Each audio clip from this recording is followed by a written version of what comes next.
दोस्तों पिछले कुछ दिनों से हमारे देश में बहुत ही इंपॉर्टेंट मुद्दे को डिस्कस किया जा रहा है। बड़े बड़े पॉलिटिशियन, चीफ मिनिस्टर आके इसके ऊपर प्रेस कॉन्फ्रेंस कर रहे हैं। पार्लियामेंट तक इस मुद्दे को उठाया गया। बड़े बड़े सेलिब्रिटीज इसकी कड़ी निंदा कर रहे हैं। जो भी लोग इस केस में इन्वॉल्व है, कुछ लोग कह रहे हैं कि उनको फांसी दे दो।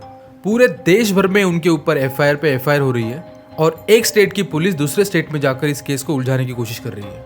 अब ये सारी बातें सुन के आपको ये लग रहा होगा कि कोई आतंकवादी हमला या मर्डर या किडनैपिंग या फिर दंगे हो गए होंगे, लेकिन ऐसा कुछ भी नहीं है दोस्तों। ये सारी चीज़ें हो रही है सिर्फ एक जोक की वजह से, सिर्फ एक जोक। ये जोक किया गया था एक कॉमेडी शो के ऊपर जिसका नाम है इंडियाज़ गॉट लेटेंट, जो इंडियाज़ गॉट टैलेंट का एक सार्कास्टिक वर्जन है। पिछले कुछ समय से लेटेंट पॉपुलैरिटी की चार्ट में सबसे टॉप पर है। मिलियंस में इनके व्यूज़ आ रहे हैं और बड़े बड़े OTT प्लेटफॉर्म्स को भी व्यूज़ के मामले में इसने पीछे छोड़ दिया था। इस शो में कंटेस्टेंट आते हैं परफॉर्म करने के लिए, लेकिन परफॉर्म करने से पहले ही कंटेस्टेंट खुद को एक स्कोर दे देता है और परफॉर्म करने के बाद पैनल में बैठे हुए सारे जजेस अपना अपना स्कोर देते हैं। सारे जजेस का एवरेज मिलाकर जो भी स्कोर बनता है वो कंटेस्टेंट के खुद के दिए गए स्कोर के साथ अगर मैच कर गया तो कंटेस्टेंट वो शो जीत जाता है। पूरे शो में जोक्स पे जोक्स किए जाते हैं जिन्हें कहा जाता है डार्क ह्यूमर, और ये डार्क जोक्स अब तक ऑडियंस एंजॉय कर रही थी। समय रैना जो इस शो के क्रिएटर है, डिबेटेबली वो इंडिया के इस वक्त टॉप के कॉमेडियन है, शायद कपिल शर्मा से भी पॉपुलर, क्योंकि पिछले कुछ महीनों से द कपिल शर्मा शो से ज्यादा व्यूज इंडियाज़ गॉट लेटेंट के आ रहे थे। 8 फरवरी 2025 को इस शो का एक एपिसोड रिलीज होता है, जिस एपिसोड में जजेस के पैनल के अंदर होते हैं आशीष चंचलानी, अपूर्वा मखीजा, जसप्रीत सिंह, समय रैना और रणवीर अलाहाबादिया। इस एपिसोड में रणवीर कंटेस्टेंट को एक सवाल करते हैं या फिर यूं कहे कि जोक करते हैं, एक ऐसा जोक जो एक सभ्य समाज के अंदर और स्पेशली अपने भारतीय सभ्यता में कहीं पर भी फिट नहीं होता। Would you rather watch your parents have every day for the rest of your life? क्या हो गया रणवीर भाई को? Or would you join in once and stop it forever? ये जोक एक भद्दा जोक था। रणवीर का ये सवाल या फिर ये जोक एपिसोड रिलीज होने के कुछ ही दिन बाद पता चलता है कि वो ओरिजिनल जोक भी नहीं था। एक American YouTube channel OG crew के एक एपिसोड में ये सेम सवाल पूछा गया था, जहां से शायद रणवीर ने कॉपी किया था। Would you rather watch your mum and dad have every night for the rest of your life, or join in one time to make it stop? Episode release होने के बाद ही रणवीर के ये क्लिप पूरे इंडियन इंटरनेट पे आग की तरह फैल गई, और सबसे बड़ी आयनी यह है कि रणवीर को पिछले ही साल नेशनल क्रिएटर अवार्ड दिया गया था। ये वही रणवीर है जिसको इस बात का कोई अंदाजा नहीं है कि किस बात पर जोक करना चाहिए और किस बात पर जोक नहीं करना चाहिए। और जब कोई भी चीज़ हद से ज़्यादा वायरल हो जाती है तो उस बहती गंगा में हाथ धोने के लिए बड़े बड़े सेलिब्रिटीज, पॉलिटिशियंस की लाइन लग जाती है, और इस केस में भी वही हुआ। Because any popularity is a good popularity and any controversy is good controversy. ये पॉलिटिशियंस, सेलिब्रिटीज़ अपनी अपनी पॉपुलैरिटी को चमकाने के लिए बयान पे बयान दिए जा रहे हैं। जो जोक रणवीर ने किया, क्या वो जोक सही था? बिल्कुल भी नहीं। क्या वो जोक हमारे कल्चर में फिट होता है? बिल्कुल भी नहीं। बट क्या इस जोक की वजह से रणवीर को जेल हो जानी चाहिए? बिल्कुल भी नहीं। एपिसोड रिलीज होने के बस 2 दिन के बाद ही रणवीर ने अपनी गलती मानते हुए उनके सोशल मीडिया हैंडल पर एक अपोलॉजी पोस्ट की। My comment wasn't just inappropriate, it wasn't even funny. Comedy is not my forte. I'm just here to say sorry.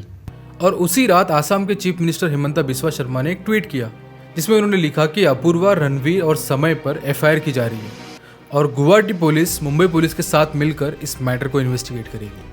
और यहाँ मीडिया में अपना जोश का उबाल चल रहा था, जहाँ पे बैक टू बैक शोज पे शोज किए जा रहे थे। सिंगर सेलिब्रिटी बी प्राक ने भी एक वीडियो पोस्ट किया जहाँ पे उन्होंने कहा कि वो रणवीर के शो पर, उनके पॉडकास्ट पर जाने वाले थे, लेकिन अब इस जोक के बाद में वो रणवीर के शो पर नहीं जाना चाहते, उन्होंने कैंसिल कर दिया। मैं ना यार एक पॉडकास्ट में जाने वाला था अभी, जो bear biceps, and we cancel that. क्यों? क्योंकि आपको पता है कि वो कैसी पैथेटिक थिंकिंग है। ये कंट्रोवर्सी होने से पहले विराट कोहली रणवीर को इंस्टाग्राम पर फॉलो करते थे, लेकिन कंट्रोवर्सी होने के बाद ही विराट ने रणवीर को अनफॉलो कर दिया। सेंट्रल गवर्नमेंट यूट्यूब को एक वीडियो भेजती है कि ये कंट्रोवर्शियल वीडियो यूट्यूब से हटाया जाए IT एक्ट 69 के अंडर। वहाँ मुंबई की साइबर पुलिस एक केस रजिस्टर करती है जिसके अंडर इंडियाज़ गॉट लेटेंट के सारे एपिसोड्स को डिलीट किया जाए, और साथ ही साथ शो पे अब तक जितने भी गेस्ट आए थे, जो करीब 30 गेस्ट हैं, सबको समन भेजा जा रहा है। NCW यानी कि नेशनल कमीशन ऑफ वुमेन ने रणवीर, समय, जसप्रीत, अपूर्वा और आशीष चंचलानी को समन भेजा है, और साथ ही साथ शो के प्रोड्यूसर तुषार और सौरभ को दिल्ली में इन्वेस्टिगेशन के लिए बुलाया गया है। हमारा देश एक डेमोक्रेटिक कंट्री है जिसके अंदर फ्रीडम ऑफ स्पीच सबको दिया गया है, यानी कि देश का हर एक नागरिक फ्रीडम ऑफ स्पीच को प्रैक्टिस कर सकता है। फिर तो आप मुझसे एक सवाल करोगे कि भाई फ्रीडम ऑफ स्पीच के नाम पर देश में कोई भी सवाल पूछोगे, कोई भी भद्दा सा सवाल पूछ के देश की सभ्यता के अगेंस्ट तुम बात करोगे, जो कि बिल्कुल सही सवाल है। कोई भी जब भी कोई चीज़ बोलता है तो उसमें दो चीज़ें हो सकती है, या तो वो चीज़ इलीगल होगी या फिर वो चीज़ इमोरल होगी। रणवीर का वो जोक कंप्लीटली इमोरल था, लेकिन इससे वो इलीगल नहीं हो जाता। उसके एक जोक की वजह से रणवीर को क्रिमिनल बता देना गलत बात है। हमारे कॉन्स्टिट्यूशन के freedom of speech article 19(1)(a) के अंदर ये लिखा गया है कि all the citizen shall have right to freedom of speech and expression. पर इसमें कंडीशंस भी है जिसके तहत आपके स्पीच को रोका जा सकता है। अब इसमें काफ़ी सारे पॉइंट दिए गए हैं, जिसमें कुछ पॉइंट ये भी कहते हैं कि अगर आपकी स्पीच की वजह से सोशल हार्मनी डिस्टर्ब हो रही हो, राइट्स हो रहे हो, दंगे हो रहे हो, तो आपकी स्पीच को रोका जाएगा। लेकिन अगर आपकी स्पीच के कंटेंट ऑब्सीन हो, ऑफेंसिव हो और सोसाइटल वैल्यूज़ के अगेंस्ट हो तो भी आपको क्रिमिनल माना जाएगा। अब ये लास्ट वाला पॉइंट इतना रिजिड और जेनरिक इसको बनाया गया है कि अगर सरकार चाहे तो किसी को भी उठाकर जेल के अंदर डाल सकती है। आज रणवीर और समय है, कल को मैं भी हो सकता हूँ। इस लॉ को लाया गया 1951 में आदरणीय जवाहरलाल नेहरू द्वारा। 1951 से पहले देश में एब्सोल्यूट फ्रीडम था और 1951 के बाद जैसे ही कॉन्स्टिट्यूशन के अंदर फर्स्ट अमेंडमेंट हुआ और इस लॉ को लाया गया, तब से फ्रीडम ऑफ स्पीच को परमानेंटली बदल दिया गया है। आज़ादी के बाद से ही सरकार को कुछ लॉज पास करने में बड़ी दिक्कत आ रही थी। जैसे वो जमींदारी सिस्टम को कम्प्लीटली अबॉलिश करना चाहते थे और खासकर मीडिया पर कुछ रिस्ट्रिक्शंस डालना चाहते थे, लेकिन वो ऐसा नहीं कर पा रहे थे। इसलिए उन्होंने क्या किया, उन्होंने इसे पब्लिक ऑर्डर का टर्म दिया और ऐसा लॉ सेट किया कि पब्लिक ऑर्डर को कोई भी अगर डिस्टर्ब करे तो उसको उठाकर जेल के अंदर डाल सकते हैं।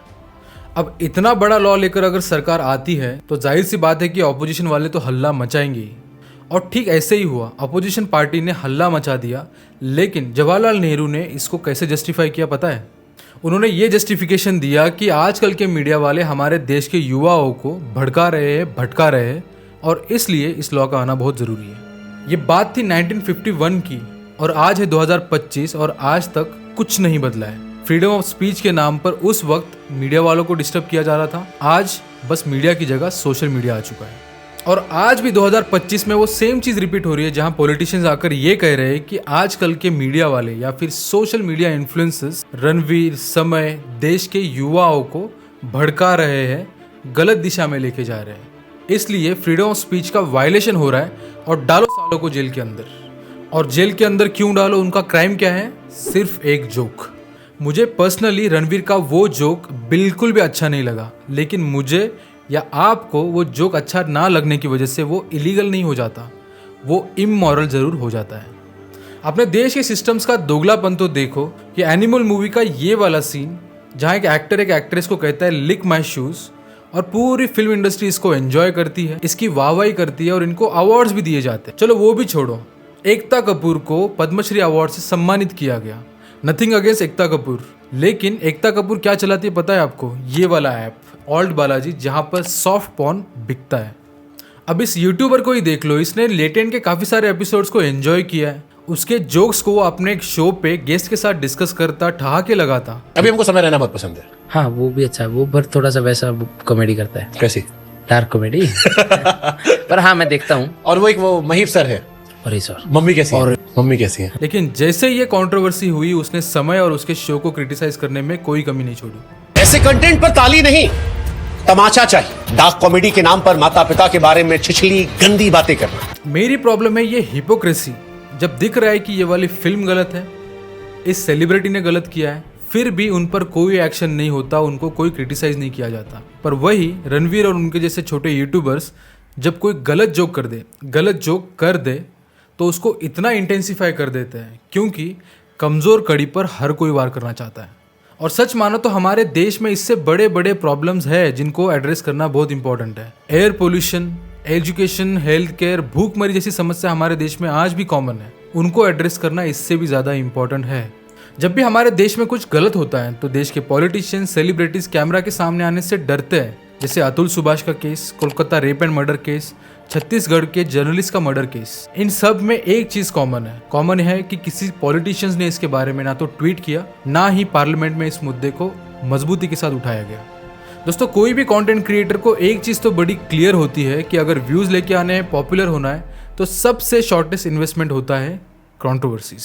और तभी देखना कि देश में पॉलिटिशियंस हमेशा दो चीज़ों पे ध्यान देते हैं, जिसमें पहला है शॉर्ट स्कीम्स, जिसमें महिला योजना के अंदर तुमको 2100 रुपये दे देंगे, 2500 रुपये दे देंगे, सिलेंडर फ्रीज दे देंगे, फ्रीबीज दे देंगे, बिजली माफ़ कर देंगे। ये होती है शॉर्ट स्कीम्स। और दूसरा तरीका होता है कंट्रोवर्सी, जिसमें अगर पॉलिटिशियंस या सेलिब्रिटीज़ को सामने वाले से कोई खतरा अगर ना हो तो उनको क्रिटिसाइज करना, यहाँ तक कि उनका मुद्दा पार्लियामेंट तक उठाना।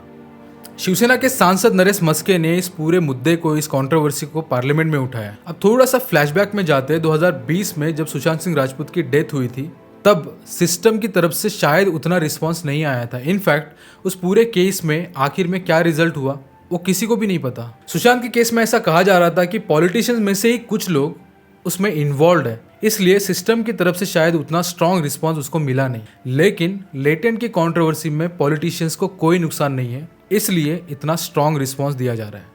वहाँ गुवाहाटी पुलिस मुंबई पुलिस के साथ मिलकर इस मैटर को इन्वेस्टिगेट करना चाहती है, और ये सब तब हो रहा है जब आसाम में ऑलरेडी पुलिस ऑफिसर्स की शॉर्टेज है और एक स्टेट से दूसरे स्टेट में पुलिस की टीम जा रही है। इसका मतलब शायद ऑपरेशन बहुत ही बड़ा है। द लैंसेट की एक स्टडी ने बताया है कि शहरों में 7% डेथ होती है सिर्फ एयर पोल्यूशन की वजह से। देश का कोई भी शहर इस वक्त एक परफेक्ट क्वालिटी लाइफ के लिए इस वक्त क्वालिफाइड नहीं है। हर तरफ धूल मिट्टी है, एयर पोल्यूशन है, वाटर क्राइसिस चल रहे हैं। ऐसे में अगर कुछ पॉलिटिशियंस का इन सब से अगर लोगों को डिस्ट्रैक्ट करना है और अपनी विजिबिलिटी चमकानी है, तो इस कंट्रोवर्सी से बड़ा मौका शायद उनको नहीं मिलेगा। Politicians and celebrities are one of the smartest people, क्योंकि उनको पता होता है कि कौन से मुद्दे पे बात करने से उनको अटेंशन मिलेगा, मीडिया पे भी और सोशल मीडिया पे भी। अब इसका सबसे बड़ा एग्जाम्पल है डोनाल्ड ट्रंप, जो न्यूज़ में बने रहने के लिए कभी बोल देते हैं कनाडा खरीद लूंगा, ग्रीनलैंड खरीद लूंगा, ये खरीद लूंगा, वो खरीद लूंगा, और हमेशा न्यूज़ में बने रहते हैं ताकि लोग उनको ना भूल पाए। ये अब तक होते आया है, अब भी हो रहा है, और वो फ्यूचर में भी होगा। क्यों? क्योंकि इससे पॉलिटिशियंस को पॉपुलैरिटी मिलती है, न्यूज़ वालों को कंटेंट मिलता है और लोगों को एंटरटेनमेंट। सोशल मीडिया को आप इस तरीके से समझिए कि सबके पास एक एक लाउड स्पीकर है और हर कोई अपने लाउड स्पीकर के अंदर चिल्ला रहा है। जो सबसे ज़ोर से चिल्लाएगा उसकी आवाज़ लोगों तक पहुंच जाएगी। फिर वो मैटर नहीं करता कि वो जो चिल्ला रहा है वो सही है या गलत है, मैटर ये करता है कि वो कितने ज़ोर से चिल्ला रहा है। सोशल मीडिया का आपने ये पैटर्न तो ऑब्जर्व किया ही होगा कि आज लेटेंट की कंट्रोवर्सी चल रही है। कुछ दिनों पहले सैफ अली खान के घर में जो उनके ऊपर अटैक हुआ था उसको कवर किया जा रहा था, और आज से 3 साल पहले आर्यन खान के ड्रग के केस का मामला हर तरफ डिस्कस किया जा रहा था। क्यों? क्योंकि इन सब मुद्दों से टीआरपी मिलती है। मैं ये बिल्कुल भी नहीं कह रहा कि ये सारे मुद्दों के ऊपर फोकस नहीं करना चाहिए, लेकिन इतना हाइपर फोकस शायद नहीं करना चाहिए, and that does not make sense. समय रैना इस वक्त देश से बाहर अपने स्टैंड अप कॉमेडी के शोज़ कर रहे हैं, और इस वक्त शायद वो यूएस में है, लेकिन उनके आने से पहले ही उनका गुजरात का शो कैंसिल कर दिया गया है सिर्फ इस कंट्रोवर्सी के बाद में। समय रैना डिबेटेबली आज के वक्त में हमारे देश का सबसे बड़ा स्टैंड अप कॉमेडियन है, लेकिन जितना ये लोगों को हंसाता है उतनी इसकी लाइफ डार्क थी। समय एक कश्मीरी पंडित है, और उनकी फैमिली 1990 में जब कश्मीरी पंडितों का नरसंहार हुआ उस वक्त कश्मीर छोड़ के हैदराबाद आए थे एक नई लाइफ जीने के लिए। बचपन में उनको स्कूल में बुली किया जाता फॉर वैरायटी ऑफ रीजंस। फिर वो बड़े हुए, फिर पुणे आए, पुणे में उन्होंने प्रिंटिंग इंजीनियरिंग की, जिसके बाद भी उनका स्ट्रगल ख़त्म नहीं हुआ, और फिर वो स्टैंड अप कॉमेडी में आए। स्टैंड अप कॉमेडी भी करते और यूट्यूब पे स्ट्रीमिंग करते, चेस खेलते, ऑनलाइन चेस खेलते वो बड़े बड़े चैंपियंस के साथ, बड़े बड़े क्रिएटर्स के साथ। और आज के चेस के जो टॉप के चैंपियंस हैं उन्होंने भी समय रैना के साथ में एक वक्त पर चेस खेल चुके हैं। उनका करियर आगे बढ़ता गया और उनको सक्सेस मिलती गई, और फिर इंडियाज़ गॉट टैलेंट उन्होंने खड़ा किया यूट्यूब के ऊपर, और ये शो इंटरनेट पे फट गया। पॉपुलैरिटी के सारे चार्ट्स इसने फाड़ दिए, बड़े बड़े सेलिब्रिटीज समय की वाहवाही करने लगे, समय को केबीसी जैसे शो पे भी इनवाइट किया गया।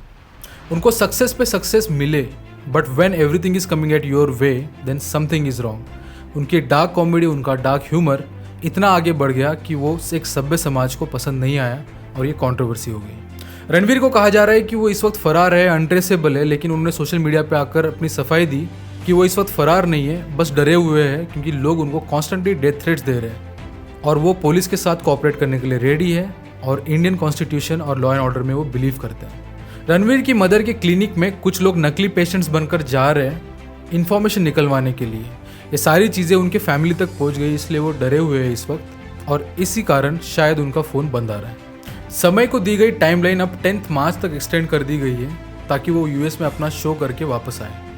एक जोक को बड़े इश्यूज की तरह ट्रीट किया जा रहा है, वहीं पे जो एक्चुअल में इशू चल रहे देश में उनको जोक की तरह ट्रीट किया जा रहा है। This is a great example of somewhere down the line we as a society are doing something wrong. और कितना शोर मचाओगे यार। उस पैनल में बैठे हुए हर एक जज ने ऑफिशियली माफ़ी मांग ली है। आई एम श्योर कि वो सारे लोग उस बात पे रिग्रेट कर रहे हैं। अपने यूट्यूब चैनल से सारे वीडियोज़ उन्होंने डिलीट कर दिए हैं। अब क्या उनको सच में फांसी लगा के ही मानोगे? नहीं नहीं नहीं, this should stop now because freedom of speech का गला घोटा जा रहा है। और आज के बाद जब भी कोई क्रिएटर, कोई आर्टिस्ट कुछ क्रिएटिव करने की सोचेगा तो 1000 बार ये एग्जाम्पल उनके जहन में आएगा और इससे आर्ट की बदनामी होगी और आर्ट का नुकसान होगा। और ये कोई पहली बार नहीं हो रहा है। आज से पहले साल 2015 में AIB एक डार्क कॉमेडी शो आया था जो कम्प्लीटली डार्क ह्यूमर के ऊपर बेस्ड था और उस शो के साथ भी यही कंट्रोवर्सी हुई थी जो लेटेंट के साथ हो रही है। आज के समय में अगर आपका बुरा वक्त चल रहा हो और उसी वक्त किसी पॉलिटिशियन को अपनी पॉपुलैरिटी चमकानी हो तो वो आपको कभी भी पेल सकता है, कभी भी, बाय लॉ।